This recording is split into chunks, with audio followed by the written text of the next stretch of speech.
বিপদে পড়বে না তুমি যখন যেথায় যাও, বিপদে পড়বে না তুমি যখন যেথায় যাও।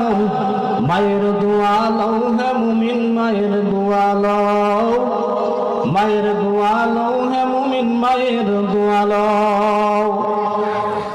মায়ে যখন দোয়া করে পৌঁছে যায় আরশ পরে, সাথে সাথে কবুল হয় ফল দেখিতে পাও, সাথে সাথে কবুল হয় ফল দেখিতে পাও। মায়ের দোয়া লও হে মুমিন, মায়ের দোয়া লও, মায়ের দোয়া লও হে মুমিন, মায়ের দোয়া লও। মুসা আলাইহিস সালাম জিজ্ঞাসা করলেন, আল্লাহ কোন জায়গায় কসাইগিরি করে? আল্লাহ অ্যাড্রেস দিয়ে দিলেন, অমুক বাজারে গিয়া দেখবে একটা লোক কসাইগিরি করে, এই লোকটাই তোমার জান্নাতের বন্ধু হবে। মুসা পয়গম্বর মহান আল্লাহ রাব্বুল আলামিনের কাছ থেকে অ্যাড্রেস আর ঠিকানা নিয়ে বাজারের মধ্যে চলে গিয়েছে। যা দেখে কসাই তার যন্ত্রপাতি দিয়ে কুবায়া কুবায়া তার গোশত গুলোকে আলাদা করতেছে, গোশত বিক্রি করবে। কিন্তু বড় আশ্চর্যের বিষয় হইল, কসাই আস্তে করে গোশত গুলোকে যদিও কাটতেছে, কিছু কিছু গোশত থাকে গোশতের মধ্যে নরম গোশত, এই নরম গোশতকে এই কসাই আলাদা করে রাখে, আর বাকি গোশত গুলোকে বিক্রি করে দেয়, নরম গোশত গুলো বিক্রি করে না। মুসা আলাইহিস সালাম দূর থেকে দেখতেছেন তার কাহিনীগুলো কি। এবার মুসা আলাইহিস সালাম আস্তে করে ওই কসাইয়ের কাছে এসে বলে, ভাই আমি ক্ষুধার্ত মানুষ, মুসাফির, আপনার বাড়িতে আজকে একটা অক্ত খানা খাইতে চাই, আপনার মেহমান হইতে চাই। কসাই দিনদার মানুষ মুসা পয়গম্বরকে বললেন, চলেন আমার সাথে। খাওয়ার জন্য মুসা নবীকে সাথে নিয়ে চলে আসছে বাড়ির মধ্যে। মুসা পয়গম্বর বলে, তাকায় দেখি বাড়িতে আইসা ওই যে কুচি কুচি ছোট ছোট গোশত গুলোকে রেখে দিয়েছিল, নরম নরম গোশত, ওই গোশত গুলোকে সারাদিন কাজ করে কসাই বাড়িতে আইসা ওই গোশত গুলোকে একটা পাতিলার মধ্যে সুন্দর করে ধৌত করে পাকাইলো। সুন্দর করে পাকায়া তার অসুস্থ একজন মা আছে যে বিছনায় শায়িত, এই কসাই তার মাকে খাবার রেডি হওয়ার পরে মাকে নিজের কোলের মধ্যে নিয়ে নিয়েছে। সন্তান যেমন মা ছোট সময় সন্তানকে যেমন কোলের মধ্যে নিয়ে মা বড় আদর করে করে লুকমা বানায় খাওয়ায়, মুসার বন্ধু ওই কসাই সেও তার মারে কুলের মধ্যে নিয়া ওই ছোট বাচ্চার মতো ছোট ছোট করে লুকমা গুলোকে আস্তে আস্তে নরম করে মার মুখের মধ্যে দেয়। মা যে গোশত গুলো খেতে পারে না, সন্তান নিজের মুখে চাবায়া নরম করে ওই গোশত গুলো মার মুখে দেয়। সারাদিন কাজ করে আইসা কসাই মার এমন খেদমত করে, মা সন্তানের উপর খুশি হয়ে গেছে। সন্তানের আচরণে, সন্তানের ব্যবহার, সন্তানের আপ্যায়ন, সন্তানের খেদমতে মা বড় খুশি। এবার মা ওই কসাই সন্তানের জন্য কানের কাছে কি যেন ভিড় ভিড় করে বলে। মুসা পয়গম্বর জিজ্ঞাসা করলেন, কসাই ভাই আপনার মা আপনার কানের কাছে কি যেন বলে, আমাকে একটু বলুন আপনার মা কানে কানে কি বলল। কসাই বলে, আমার মা এমন একটা দোয়া করে যে দোয়াটা প্রত্যেক দিন করে।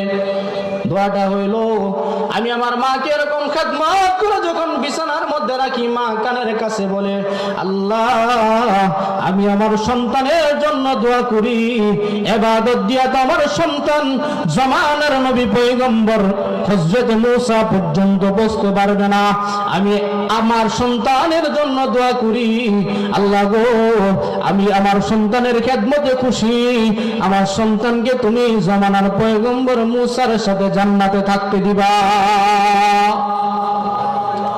মার দোয়া কবুল। জামানার পয়গম্বর মুসার রফিক হিসাবে মার দোয়ার কারণে কসাইর আল্লাহ বন্ধু বানাইছেন। আল্লাহু আকবার। মা বাপ বড় দামি একটা সম্পদ রে ভাই। এমন একটা সম্পদ যদি দুনিয়া থেকে বিদায় হয়ে যায়, তাম পৃথিবী খুঁজলেও মার মমতা বাবার মমতা খুঁজে পাওয়া যাবে না। মা এমন এক সম্পদ যদি সন্তানের জন্য দোয়া করে, ওই দোয়াটা আসমানের মধ্যে চলে যায়। আবার সন্তানের জন্য যদি মা বদদোয়া দেয়, ওই বদদোয়াটাও মহান আল্লাহর কাছে কবুল হয়ে যায়। সুদোয়া করলে, ভালো দোয়া করলেও কবুল, খারাপ দোয়া করলেও কবুল। মায়ের দোয়ার বরকত এত বেশি। আপনারা জানেন বাইজিদ বুস্তামির কাহিনী, আপনারা জানেন, বলার অপেক্ষা রাখে না। এই বাইজিদ বুস্তামি এত বড় বাইজিদ হইলেন কিভাবে? মার দোয়া। হযরত আজমের শরীফের যিনি বিশ্বাস ছিলেন খাজা মুঈনুদ্দিন চিশতি, এই খাজা মুঈনুদ্দিন চিশতি এত বড় মুঈনুদ্দিন চিশতি কেমনে হইল? যার দোয়ার বরকতে আল্লাহ শত শত হাজার হাজার মানুষকে কালিমার ছায়াতলে আশ্রয় দিয়েছেন মার দোয়ার কারণে। বড় বড় যারা হয়েছেন মার দোয়া নিয়ে হয়েছেন। মার দোয়া ছাড়া আগানো যায় না। মা বাপ আপনার আমার জিন্দেগিতে বড় দামি সম্পদ, যে সম্পদের তুলনা হয় না। মার সন্তুষ্টি, বাবার সন্তুষ্টি এত খুশি। আল্লাহ পাক হাদিসের মধ্যে আল্লাহ রাসূল বলেন যে বাবার সন্তুষ্টিতে আল্লাহ সন্তুষ্ট, আর বাবার অসন্তুষ্টতে আল্লাহ স্বয়ং অসন্তুষ্ট। আল্লাহ নবীর সাহাবী হযরত আব্দুল্লাহ ইবনে আব্বাস রাদিয়াল্লাহু তাআলা আনহু বলেন, দুনিয়ার মানুষেরা রে, আল্লাহর হাবিব বলেছেন, যদি কোনো মাতা পিতার বাধ্যগত সন্তান, মা বাবার আশ্রয়কৃত সন্তান, মা বাবার প্রিয় কোনো সন্তান, মা বাবার চেহারার মধ্যে মায়ের নজরে তাকাই, প্রতিটি তাকানোর কারণে, নজরের কারণে একটা করে কবুল ফজরের সওয়াব মহান আল্লাহ দান করেন। মক্কা মদিনায় হজ করছেন, কবুল হয়েছে, কোনো গ্যারান্টি নেই। কেউ বলতে পারবে না আমার হজটা কবুল হয়েছে, অথচ বড় হজ আপনার ঘরের ভিতরে আছে। আল্লাহ রাসূল বলেন, মার কণ্ঠে, মার চেহারার দিকে, বাবার চেহারার দিকে যদি শুনো সন্তান মায়ের নজরে একবার তাকায়, প্রতি তাকানোর বিনিময়ে আল্লাহ তার আমল নামায় কবুল হজের সওয়াব দান করেন। সাহাবী জিজ্ঞাসা করছেন, নবী আমি যদি দৈনিক মার চেহারায় 100 বার তাকাই তাহলে কি হবে? নবী বলেন, দৈনিক যদি 100 বারও তুমি তাকাও, প্রত্যেক তাকানোর বিনিময়ে আল্লাহ তোমার আমল নামায় কবুল হজের সওয়াব দিবেন। শুধু তাই না,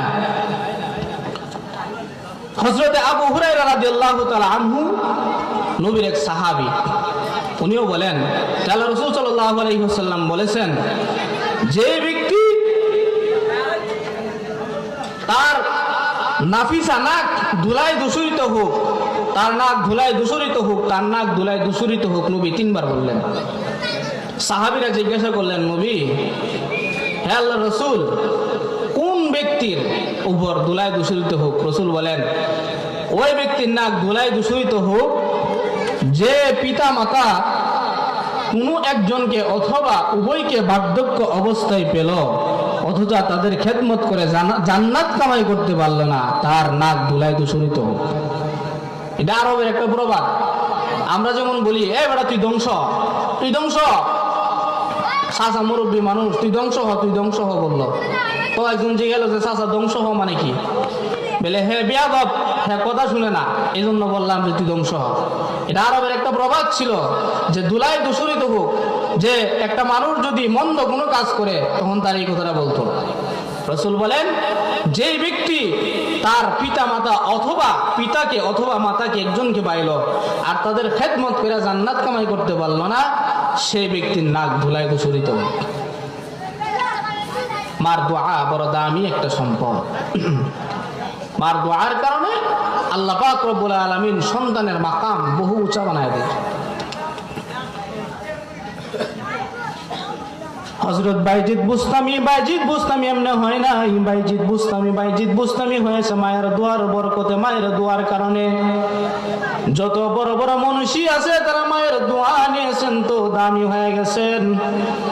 এজন্য মায়ের দোয়া যদি কোনো সন্তানের নসিব হয়ে যায়, আমার তেলাওয়াত কি খুতবার মধ্যে তেলাওয়াতকৃত হাদিসের মধ্যে বলেন, হযরতে আবু উমামা রাদিয়াল্লাহু তাআলা আনহু থেকে বর্ণিত হাদিস, মিশকাত এবং ইবনে মাজাহ শরীফের হাদিসের মধ্যে আসছে, রাসূল বলেন, রাসূলকে একজন সাহাবী জিজ্ঞাসা করলেন, ওগো নবীজি, মা বাবার কি কোনো হক সন্তানের উপর রয়েছে কিনা?